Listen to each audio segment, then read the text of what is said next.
कंधार का बदला, एक 23 साल पुरानी कहानी। आज हम इसी कहानी की परतों को खोलेंगे।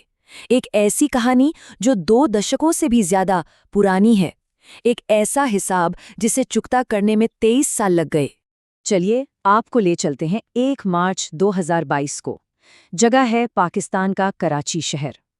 यहाँ कुछ ऐसा होने वाला था जिसकी पटकथा बहुत पहले, दशकों पहले लिखी जा चुकी थी। तो कराची की अख्तर कॉलोनी, एक भीड़-भाड़ वाली सड़क। यहीं पर थी क्रिसेंट फर्नीचर नाम की एक बिल्कुल मामूली सी दुकान। सब कुछ नॉर्मल था। दुकान का मालिक अपनी कुर्सी पर बैठा था कि तभी एक मोटरसाइकिल आकर रुकी।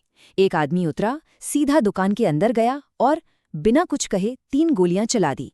पहली नज़र में तो ये किसी भी आम लोकल बिजनेसमैन के मर्डर जैसा ही लग रहा था। पर सवाल ये है कि क्या ये वाकई बस एक मामूली सा जुर्म था, या फिर ये 23 साल पुराने किसी गहरे जख्म का बदला था, एक ऐसा हिसाब जो आज बराबर हुआ था। चलिए इस पूरी गुत्थी को सुलझाते हैं।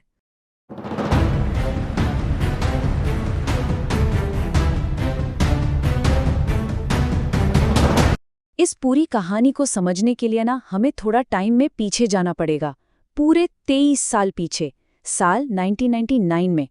ये वो साल था जब एक घटना ने पूरे देश को हिला कर रख दिया था, IC-814 विमान का अपहरण। तो 24 दिसंबर 1999 इंडियन एयरलाइंस की फ्लाइट IC-814 काठमांडू से दिल्ली के लिए उड़ान भरती है, लेकिन उसे हाईजैक कर लिया जाता है। और अगले 8 दिन, वो 8 दिन सिर्फ दहशत, डर और अनिश्चितता से भरे थे। प्लेन को काठमांडू से अमृतसर, फिर वहां से लाहौर, दुबई और आखिर में ले जाया गया तालिबान के कब्जे वाले कंधार में। देखिए, इस पूरे क्राइसिस में जो 45 मिनट प्लेन अमृतसर में रुका था ना, वो शायद सबसे क्रिटिकल थे। प्लेन भारत की जमीन पर था। एक मौका था, एक बहुत बड़ा मौका जो हाथ से निकल गया। और इन्हीं 45 मिनटों को बाद में भारत के इतिहास के सबसे महंगे 45 मिनट कहा गया। और अमृतसर में जो कन्फ्यूजन और देरी हुई, उसका अंजाम बहुत ही भयानक निकला।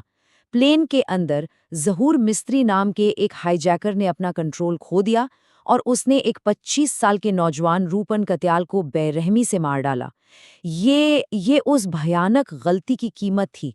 खैर, प्लेन आखिरकार कंधार में लैंड करता है और बस यहीं से शुरू होता है नेगोशिएशन का सबसे मुश्किल दौर। एक ऐसा दौर जहां भारत बहुत ही ज्यादा कमजोर पोजीशन में था। सोचिए जरा, कंधार में हालात क्या थे। ग्राउंड पर सब कुछ भारत के खिलाफ था। प्लेन को तालिबान के लड़ाकों ने चारों तरफ से घेरा हुआ था, मतलब हाईजैकर्स को एक तरह का प्रोटेक्शन मिल रहा था। और तो और पाकिस्तान की ISI के अफसर खुलेआम उन्हें डायरेक्ट कर रहे थे। अब ऐसे मुश्किल हालात में अजीत डोभाल समेत भारत के टॉप निगोशिएटर्स पहुंचे तो जरूर, पर उनके हाथ लगभग बंधे हुए थे। पूरे 7 दिन तक ये तनाव भरा ड्रामा चलता रहा। और फिर साल के बिल्कुल आखिरी दिन 31 दिसंबर को 170 से ज्यादा बेगुनाह लोगों की जान बचाने के लिए भारत को झुकना पड़ा। लेकिन यात्रियों की सेफ वापसी के लिए जो कीमत चुकानी पड़ी, वो बहुत बहुत बड़ी थी।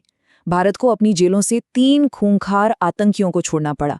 नाम थे मसूद अजहर, उमर सईद शेख और मुश्ताक अहमद जरगर।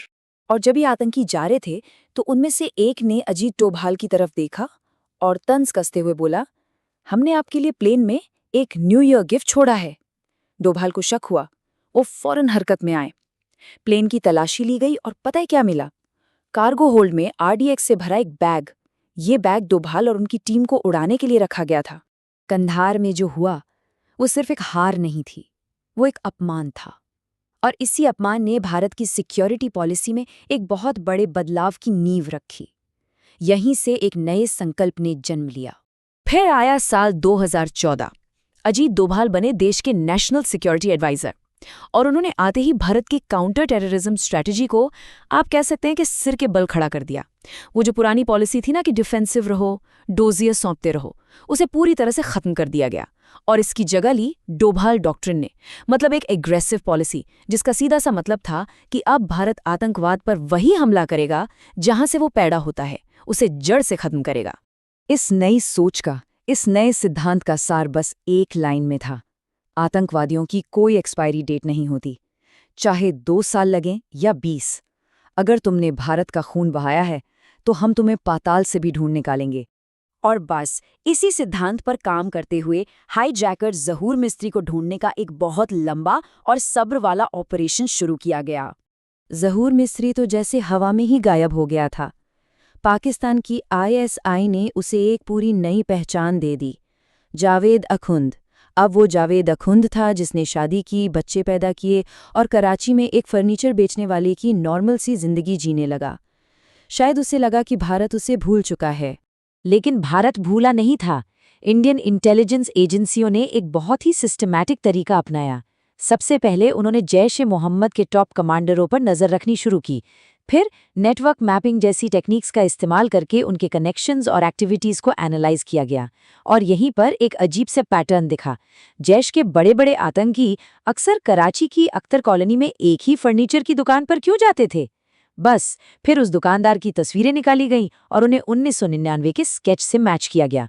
कन्फर्म वो ज़हूर मिस्त्री ही था। तो अब कहानी घूमकर वापस वहीं आ जाती है जहां से हमने इसे शुरू किया था, कराची की उसी फर्नीचर की दुकान पर। लेकिन इस बार हमें पूरा कॉन्टेक्स्ट पता है। सोचिए, 23 साल का लंबा इंतजार और हिसाब बराबर करने में कितना वक्त लगा? सिर्फ 3 सेकेंड। वो शूटर दुकान के अंदर गया। गोली चलाने से ठीक पहले उसने अपने हेलमेट के वाइजर के पीछे से ज़हूर मिस्त्री की आंखों में आंखें डालकर देखा, बस ये कंफर्म करने के लिए कि टारगेट वही है। और फिर एक गोली सिर में, 2 सीने में। कंधार का कसाई अपनी ही दुकान में ढेर हो चुका था।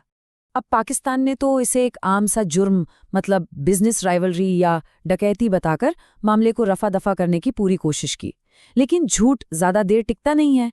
सच तब सामने आया जब ज़हूर मिस्त्री के जनाजे में मसूद अजहर का भाई और जैश-ए-मोहम्मद के कई टॉप आतंकी शामिल हुए। तो आखिर में अमृतसर में जो गोली नहीं चल पाई थी, दुबई में जो ऑपरेशन रोकना पड़ा था और कंधार में जो लाचारी और बेबसी झेलनी पड़ी थी, उन सब का जवाब 23 साल बाद कराची की एक गली में दे दिया गया। लेकिन ये पूरी कहानी ना अपने पीछे एक बहुत बड़ा सवाल छोड़ जाती है कि आतंकवाद से निपटने का सही तरीका आखिर है क्या? क्या ये आक्रामक रणनीति ही सही है या फिर डिप्लोमेसी और बातचीत से रास्ता निकालना चाहिए? भविष्य का रास्ता क्या हो, इस पे सोचना तो बंद।